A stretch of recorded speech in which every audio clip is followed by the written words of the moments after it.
December 20th, 1944, 6:47 a.m. Private James Murphy woke up in a frozen foxhole somewhere in Belgium. He was part of the U.S. First Army. When he went to sleep the night before, he was commanded by American generals, fighting under the American flag, part of Omar Bradley's 12th Army Group. When he woke up 4 hours later, without moving a single inch, without being told, without any warning, he wasn't. Overnight, 300,000 American soldiers, that's 300,000 men, had been transferred to British command. Not volunteers, not transfers. They were reassigned while they slept. The largest single command transfer in American military history happened in the middle of the deadliest battle American forces would ever fight. And nobody asked them, nobody told them, nobody explained why. I'm going to tell you what really happened, not the sanitized version, not the propaganda, the raw political ego-driven decision that nearly tore the Allied alliance apart and changed the entire course of World War II. But first, you need to hit that subscribe button right now, because what I'm about to reveal has been buried in classified documents for decades, and YouTube's algorithm needs to know you want to see content like this. To understand what happened on December 20th, 1944, you have to understand the nightmare that started 4 days earlier. Hitler launched the largest German offensive on the Western Front since D-Day.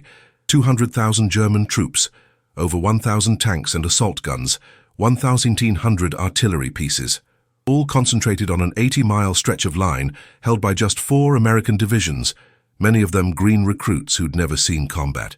The Americans called it the Ghost Front, a quiet sector where exhausted units went to rest and new divisions went to learn the ropes. The terrain was terrible for offensive operations. Dense forests, deep river valleys, few roads. Nobody expected an attack there, which is exactly why Hitler chose it. Within 48 hours, the Germans had punched a bulge 50 miles deep into the American lines. They'd surrounded the 101st Airborne at Bastogne.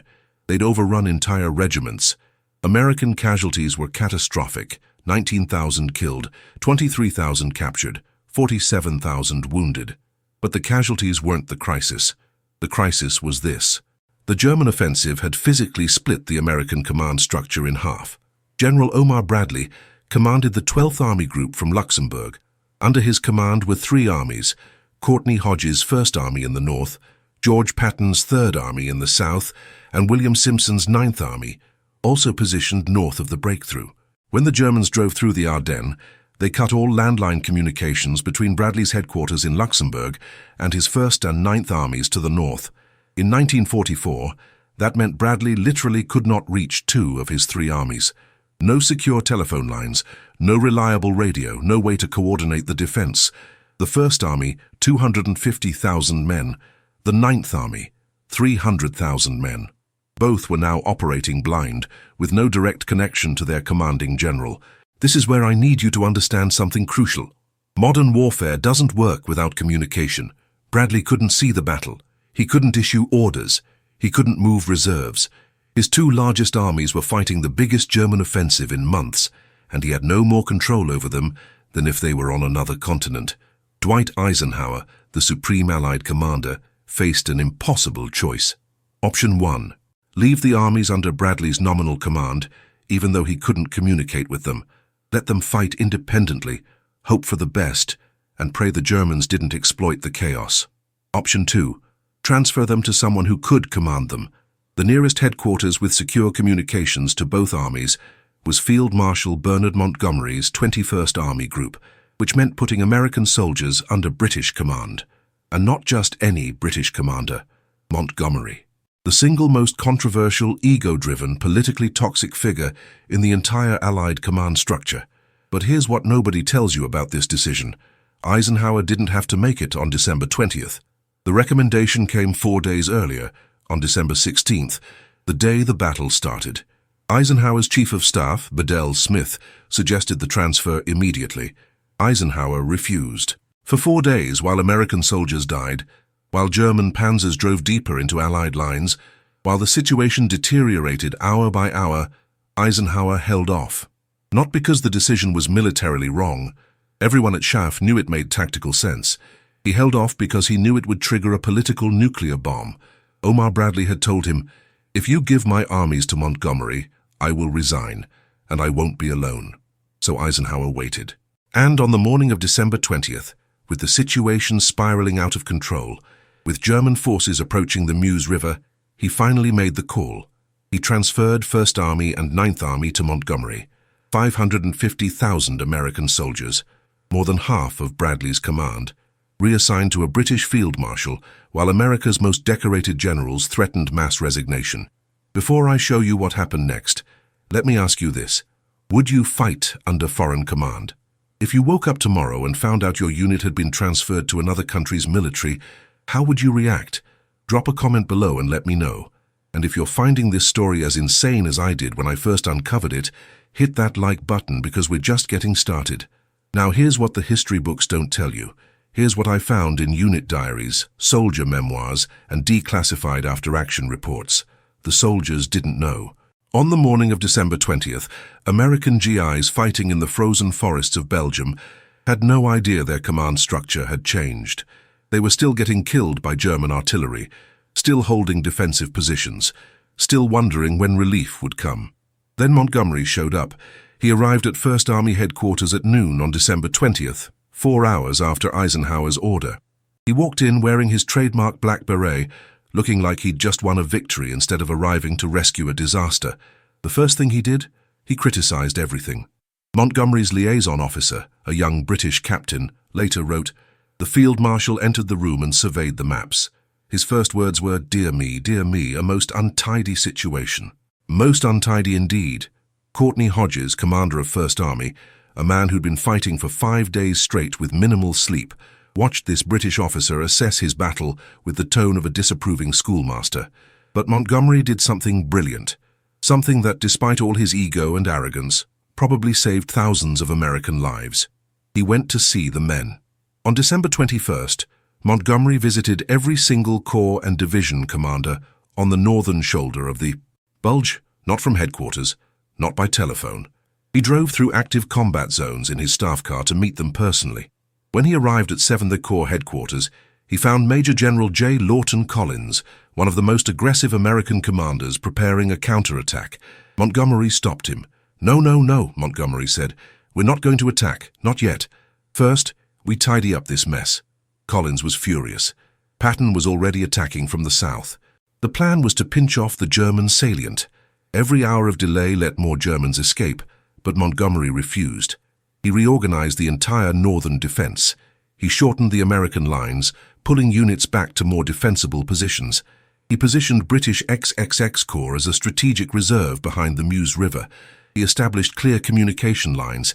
He created a coherent defensive front. And here's the thing that drove American commanders insane. It worked.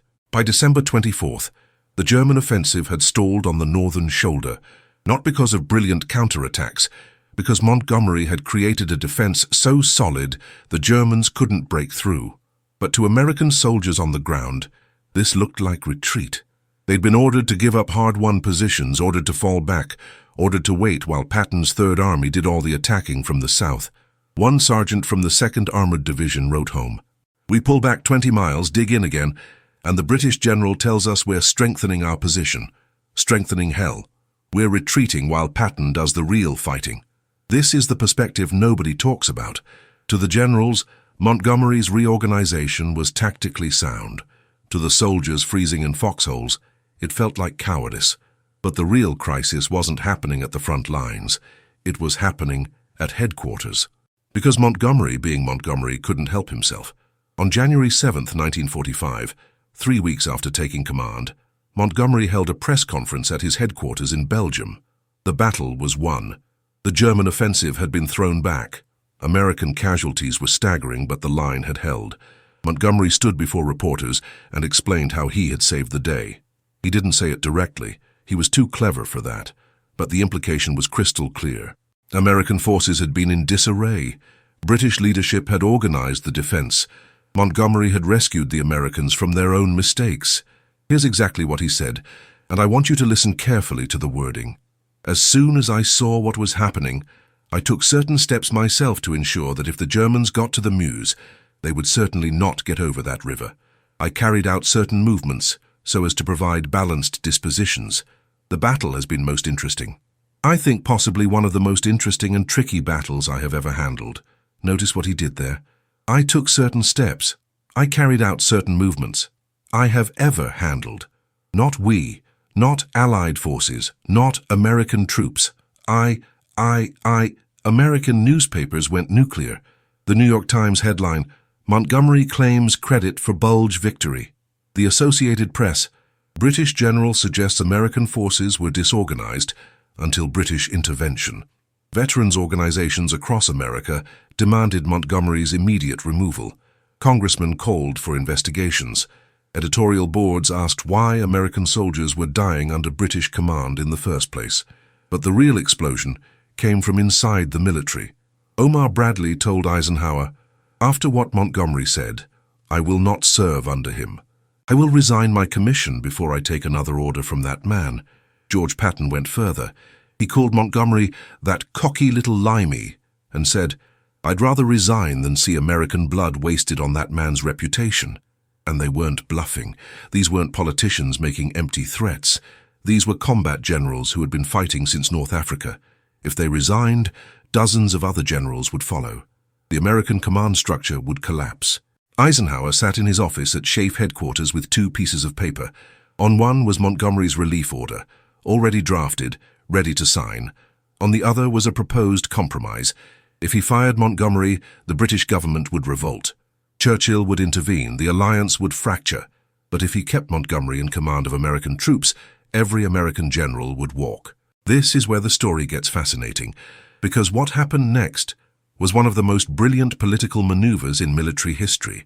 Winston Churchill called Eisenhower, not officially, just a private conversation between allies. And Churchill said something nobody expected. Give Montgomery one army, not two, just the Ninth. Return First Army to Bradley immediately.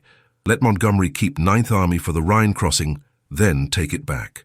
It was genius, and it was humiliating. First Army, 250,000 men, would return to American command immediately. Montgomery would keep Ninth Army, 300,000 men, but only temporarily, only for Operation Plunder, the planned crossing of the Rhine River. No permanent command, no strategic authority. One army for one operation. Take it or lose everything.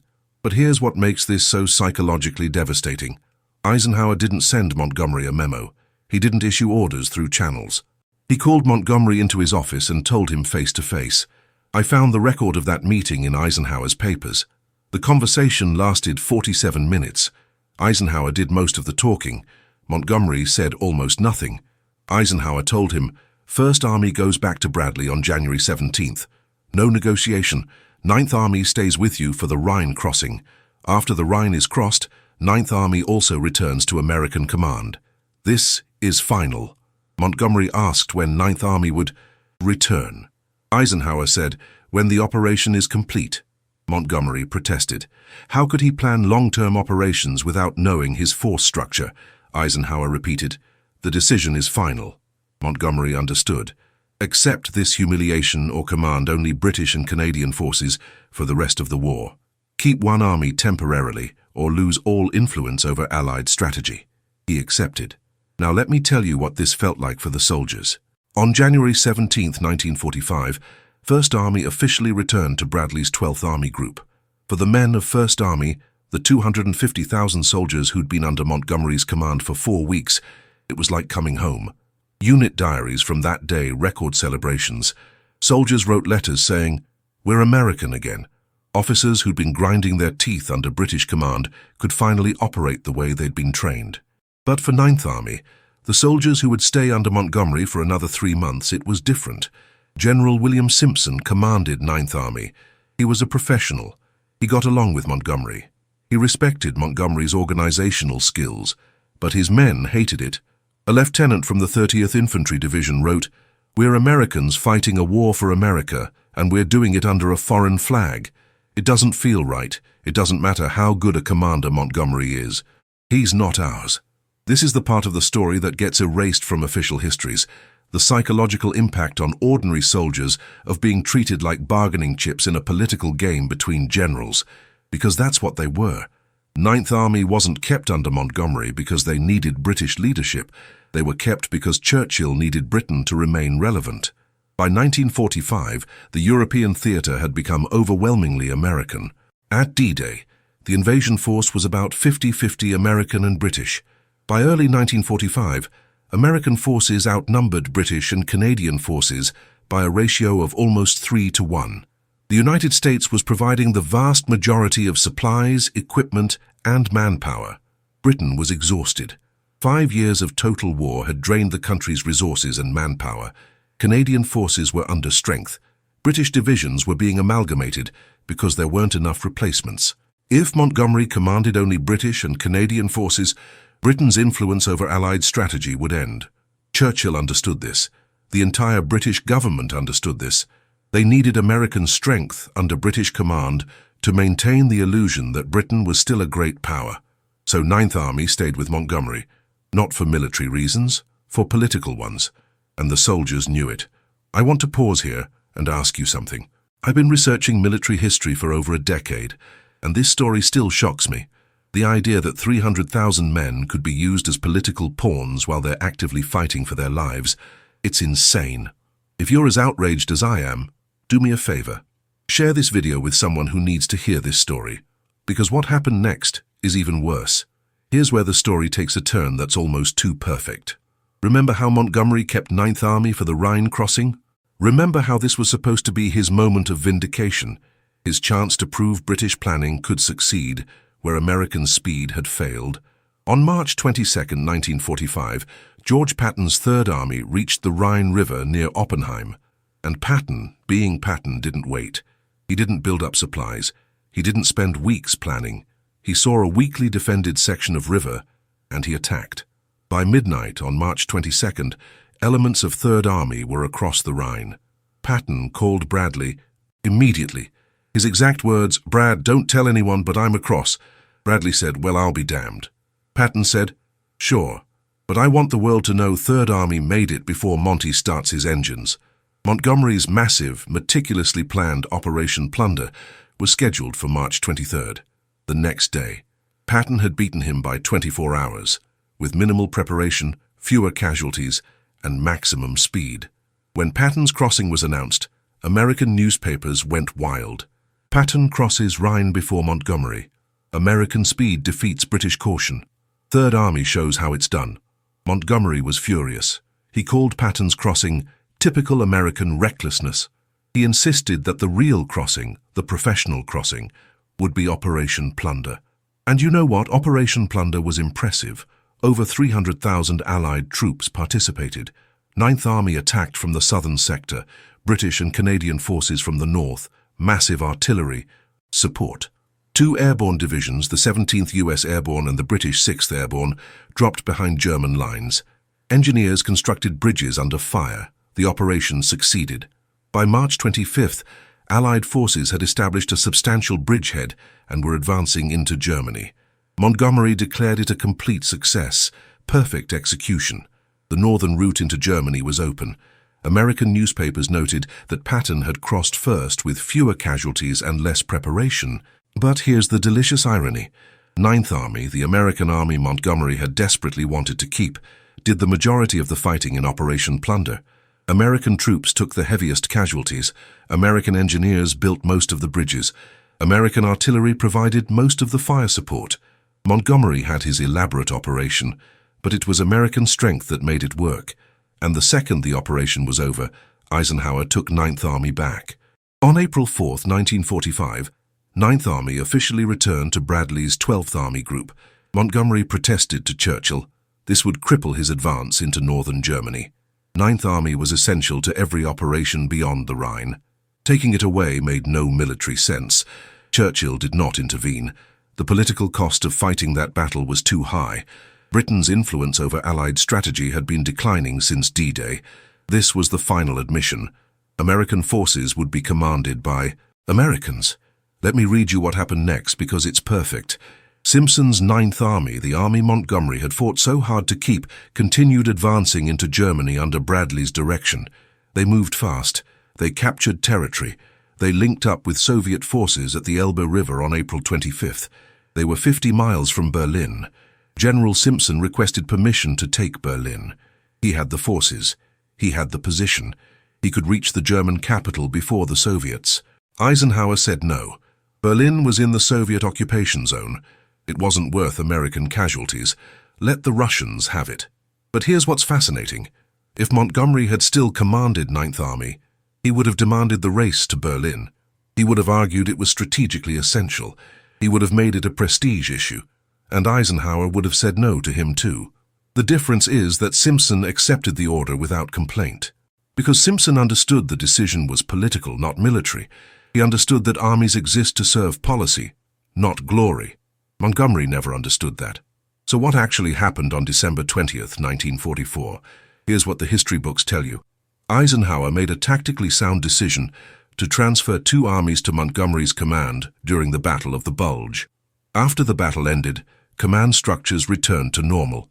The end. Here's what actually happened.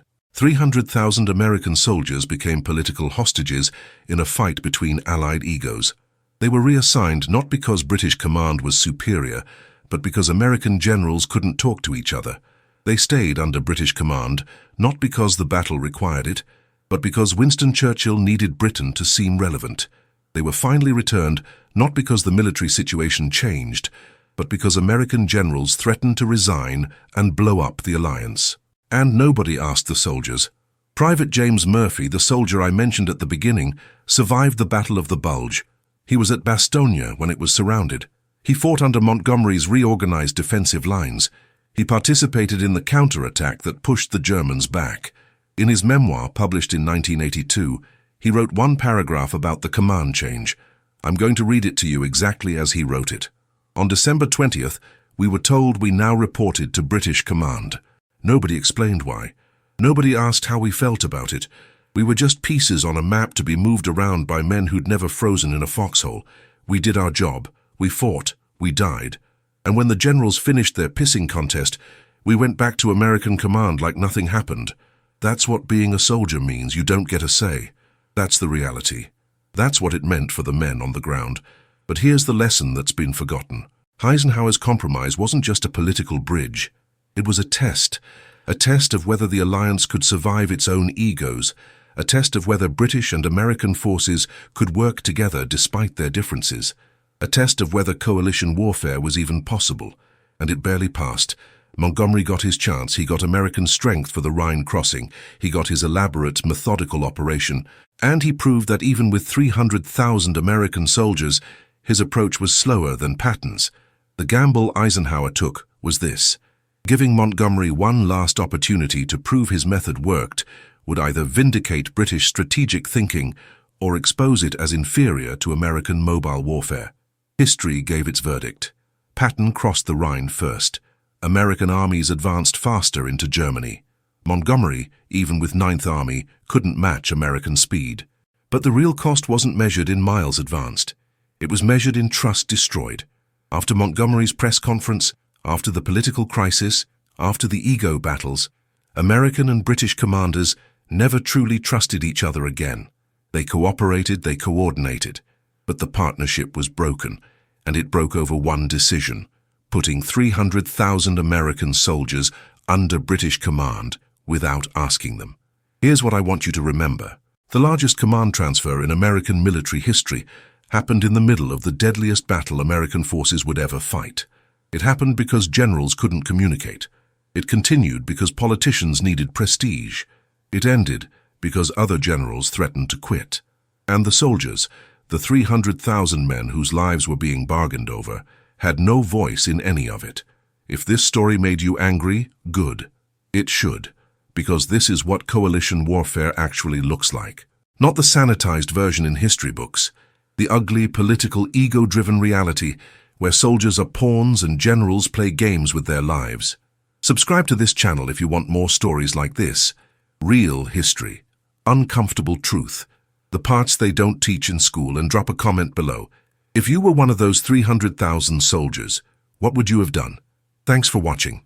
I'll see you in the next investigation.